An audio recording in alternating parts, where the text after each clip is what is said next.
മമ്മിയുടെ മോള് സുന്ദരിയാണല്ലേ? അണിഞ്ഞൊരുങ്ങി എന്നും വൈകിട്ടിറങ്ങി പോകുന്ന നീ തിരിച്ചു വരുന്നവരെ ഞാൻ തീ തിന്നാ മോളെ. നീ ഒത്തിരി വളർന്നു പോയെന്ന് എനിക്കൊരു തോന്നല്. ഒരുപാട് സ്വപ്നങ്ങൾ മമ്മി നിന്നെ പറ്റി നെയ്തു കൂട്ടിയിട്ടുണ്ട് മോളെ. I am not getting you. നിന്റെ പ്രായത്തെയും ശീലങ്ങളെയും എനിക്ക് പേടിയാ മോളെ. എന്നെ നോക്കാൻ എനിക്കറിയാം മോളെ. ഉപദേശിക്കുമ്പോൾ നിനക്ക് മമ്മിയോട് വെറുപ്പ് തോന്നും. പക്ഷെ നീയും എന്നെ പോലെ ഒരു അമ്മയാകേണ്ടവളല്ലേ? ഇത് മമ്മിയുടെ ടീനേജ് പോലൊന്നുമല്ല. വീടിന്റെ ചുമരുകൾക്കുള്ളിൽ വീർപ്പ് മുട്ടി marriage, delivery. Oh, I can imagine. I want to fly mummy. പറന്ന് പറന്ന് അങ്ങ് ദൂരെ ദൂരെ എവിടേക്കെങ്കിലും. ശരിയാ മോളെ. ഓരോ അസ്തമനം കഴിയുമ്പോഴും നീ എന്നിൽ നിന്ന് അകന്നകന്നു പോവുകയാണ്. Don't be silly. Okay, by.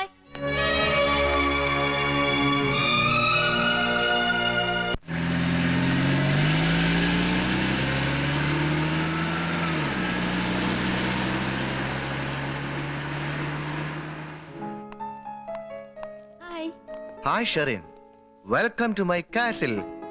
Where is Dad? ഞാൻ ഓഫീസിലും ഗസ്റ്റ് ഹൗസിലും അന്വേഷിച്ചു. ഡാഡി ഇപ്പൊ ക്ലബിലായിരിക്കും. ഓ, ആ വയസ്സന്മാരുടെ club. Naughty place. I can go there. But എനിക്ക് ഡാഡിയെ കാണണമല്ലോ. അത്യാവശ്യമാണെങ്കിൽ എന്റെ ബോസിന്റെ മകളെ ഞാൻ സഹായിക്കാം.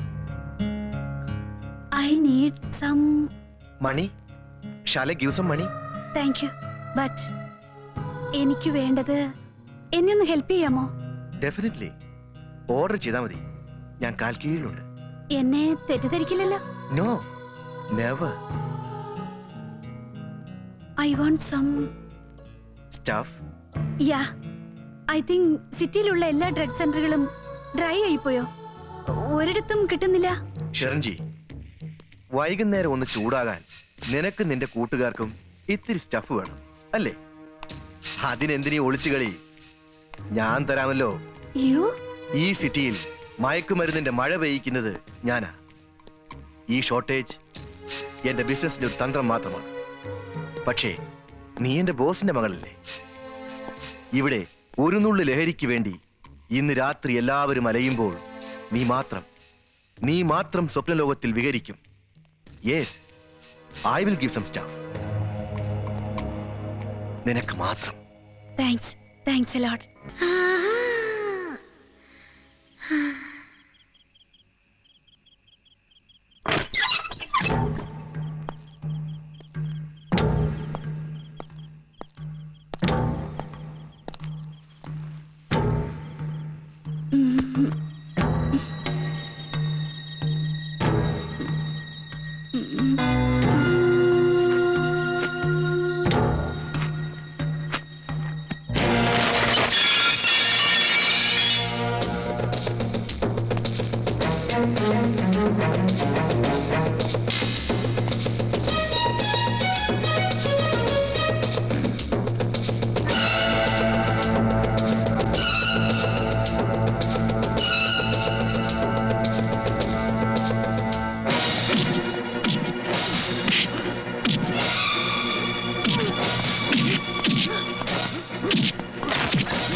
നീ ഇങ്ങനെ ഒരു ചെറ്റത്തരത്തിന് ഒരുങ്ങിയെന്ന് ഞാൻ ഒരിക്കലും മൊറൈസിനോട് പറയില്ല.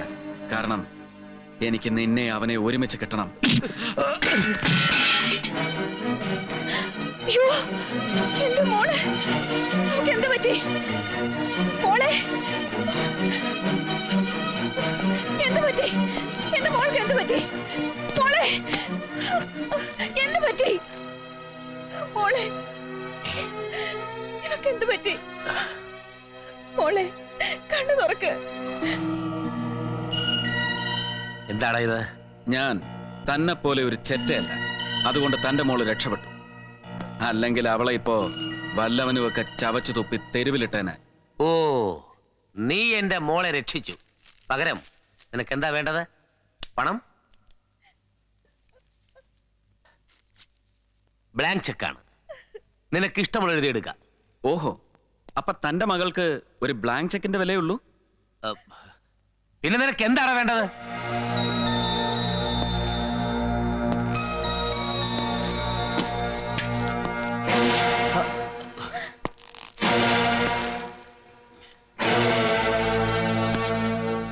നിന്റെ തല, നിന്റെ തല, നിന്റെ തല.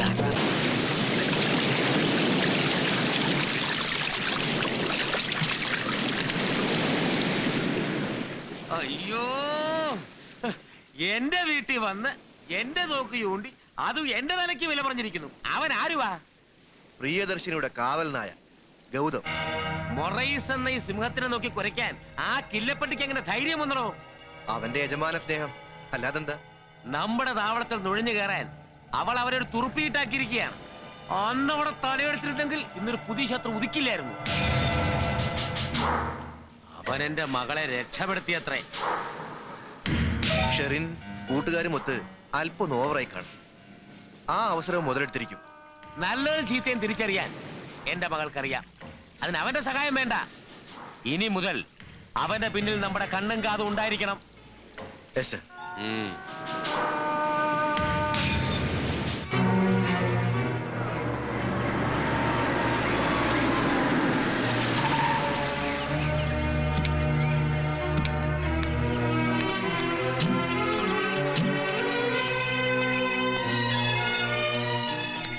മാനേജർ മഹാദേവനെ സൂക്ഷിക്കണമെന്ന് ഞാൻ പറഞ്ഞത് ഇഷ്ടപ്പെട്ടില്ലല്ലേ?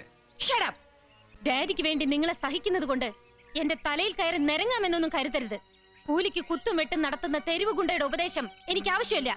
അമേരിക്കയിൽ നിന്ന് MBAയും ടെക്സ്റ്റൈൽ ടെക്നോളജി ഒക്കെ പഠിച്ചു എന്ന് അഭിമാനിക്കുന്ന നിങ്ങളുടെ നാവ് പേക്കൂത്ത് നടത്തുന്ന തെരുവ് പെണ്ണിന്റെ വാക്കുകൾ തുപ്പുമ്പോ എനിക്ക് പുച്ഛം തോന്നും.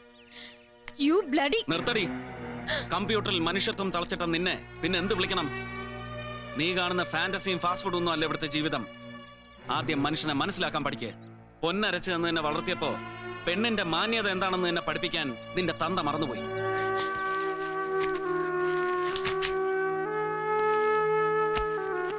ചോരയിൽ കുളിച്ചെന്റെ ബാബ കിടന്നപ്പോ ഒരിക്കൽ പോലും തിരിഞ്ഞു നോക്കാത്ത നിന്റെ തന്ത എന്റെ ബാബയുടെ മുന്നിൽ നിനക്ക് വേണ്ടി മുട്ടുകാലിലിരുന്നു.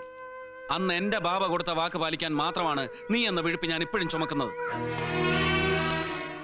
ഇങ്ങനെ വല്ലപ്പോഴും ഒന്ന് കരഞ്ഞു പഠിക്കും. ഇപ്പോഴാ നീ ഒരു പെണ്ണായത്. മൊറൈസ് ഗ്രൂപ്പ് ഓഫ് കമ്പനീസിന്റെ പുതിയ ബ്രാൻഡ് നെയിം ജെന്നി. പുതിയ ടെക്സ്റ്റൈൽസ് യൂണിറ്റിന്റെ പേര് ജെന്നിഫർ അപ്പാരൽസ്. ഇന്ന് ഡാഡി അവളെ പിടിച്ച് കമ്പനിയുടെ ഡയറക്ടർ ബോർഡിലിരുത്തി. നാളെ ഈ വീട്ടിൽ എന്റെ അമ്മയുടെ കിടക്കറയും. ജെറി, മമ്മിക്ക് പ്രായമായി. പക്ഷെ നിന്റെ നാവ് കൊണ്ട് അത് ഓർമ്മിപ്പിക്കരുത് മോനെ. മൊറൈസിന് നേരെ ആരും അങ്ങനെ വാളം കൊണ്ട. അഹമ്മദാബാദിലെ തെരുവുകളിൽ അരേണയ്ക്ക് പഞ്ഞിക്കെട്ടും ചുമന്ന് അലഞ്ഞിടന്ന കാലത്ത് മാർവാളികൾ അടിച്ച അടിയുടെ പാട് ഇന്നും എന്റെ മുതുകത്തുണ്ട്. എടാ, 3 വയസ്സിൽ കിട്ടേണ്ട 3 യാള സൈക്കിള് എനിക്ക് കിട്ടിയത് 30ാമത്തെ വയസ്സിലാ. ജീവിതം എനിക്കൊന്ന് ആസ്വദിക്കണം. ഡാഡിയുടെ വപ്പാട്ടിയോടൊപ്പം ഡയറക്ടർ ബോർഡിൽ ഇരിക്കാൻ നിനക്ക് അപമാനമാണല്ലേ? എനിക്ക് ഇഷ്ടമുള്ളവരെ ഞാൻ എവിടെ കയറ്റിയിരുത്തും. പ്രായം എന്റെ ഭർത്താവിന്റെ രുചികളിൽ മാറ്റം വരുത്തുമെന്ന് കരുതി. പക്ഷെ അത് തെറ്റായിപ്പോയി. എന്റെ രുചികളെ പറ്റി പറയാൻ നിനക്കെന്ത് അർഹത? നീ എന്ന് എനിക്കൊരു വീട്ടുപകരണം മാത്രമായിരുന്നു. വിൽസൺ മൊറൈസിന്റെ ഷോക്കേസിൽ വെക്കുന്ന വെറും ഒരു പാവ. ഒരലങ്കാരത്തിന് നിങ്ങൾക്കത് വേണമായിരുന്നു. നിങ്ങളുടെ കയ്യിൽ പാവകൾ മാറി മാറി വരുന്നത് കണ്ട് ഷോക്കേസിലിരുന്ന് കരയാനല്ലേ എനിക്ക് കഴിഞ്ഞിട്ടുള്ളൂ. നീ കരയണം. നിന്നിൽ കുരുത്ത ഈ മുള പോലും എനിക്ക് അപമാനമാണ്. എടീ, എന്റെ ഉയർച്ചയിലും താഴ്ചയിലും ഒരു താങ്ങാകാൻ നിനക്ക് സാധിച്ചിട്ടുണ്ടോ? എന്നാൽ ഈ മിന്നെ ഞാൻ അങ്ങ് പൊട്ടിച്ചേരാം. അവളുടെ കഴുത്തെ കെട്ടിക്ക് വിളിച്ചോണ്ട് വരും. ഈ വലിയ ബംഗ്ലാവിൽ ഇനി ഒരുപാട് മുറികൾ ഒഴിഞ്ഞു കിടപ്പുണ്ടല്ലോ. മമ്മി, ഇത് പറഞ്ഞതിന് നിന്നെ ഞാൻ ചവിട്ടി പുറത്താക്കേണ്ടതാണ്. പക്ഷേ വിൽസൺ മൊറൈസിന്റെ ഭാര്യ തെരുവിൽ കിടന്നുറങ്ങുന്നു നാട്ടുകാർ പറയുന്നത് കേൾക്കാൻ എനിക്ക് നാണക്കേടാണ്. ഇത് അമ്മയ്ക്ക് മാത്രമല്ല, മകനോടുള്ള അവസാന വാക്കാണ്. മറക്കണ്ട.